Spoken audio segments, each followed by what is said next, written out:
So I'm working on Clairefontaine pastel mat, and this little kingfisher holding on to a branch here is the subject for my class this week. I'm very lucky because I've actually got a pastel pencil that's called Kingfisher Blue.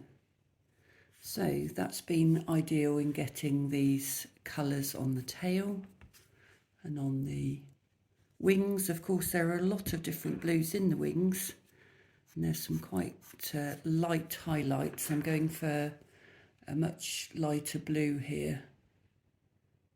It's actually called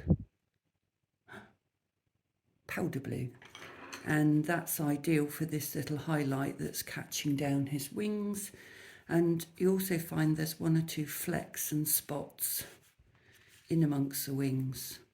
Here's the flight feathers folded in here, and on the tail, just one or two extra little bits there. I think I've probably got enough light over his head, maybe just a little touch just there. I don't really want to go as bright as white, because when you see the white of that flash there, the light on the head isn't quite as bright as that. There's also a little bit just on the top of the beak, and then this flash that's under the neck is quite bright, but otherwise the highlights are not as bright as white. And then I'm going to put a branch that he's actually holding on to here. In fact, I probably wouldn't see that part of his toe. And that's going to come out through. And initially I'm just going to put in where the branch is going to go, but I'm also going to put a shadow at the lower edge of the branch.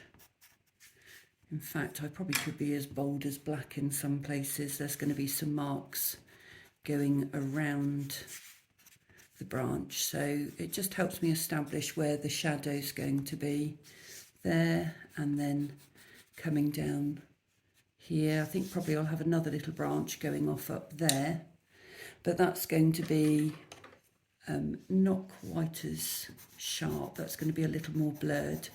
So instead of going in with white, I'll do that in more of a tan colour. And I can already start describing the growth of the tree, some of the sort of bark marks that go around the stalk like that. And there'll be one or two little notches and holes and shadows coming up through like that. Because I need to reshape his beak a little, I would probably get a torchon and just use it on the side, pick up some of the background colour, and then just redefine the beak from the outside. So instead of trying to do more detail on the beak, I'll actually shade with the side of a torchon, just pick up that background colour there and pick it up over the top. I'm going to actually be putting in one or two willow leaves coming down. So we've got background, we've got the sharpness of the kingfisher, but I'll probably put in some actual willow leaves. And of course it just helps as well say how tiny the kingfisher is.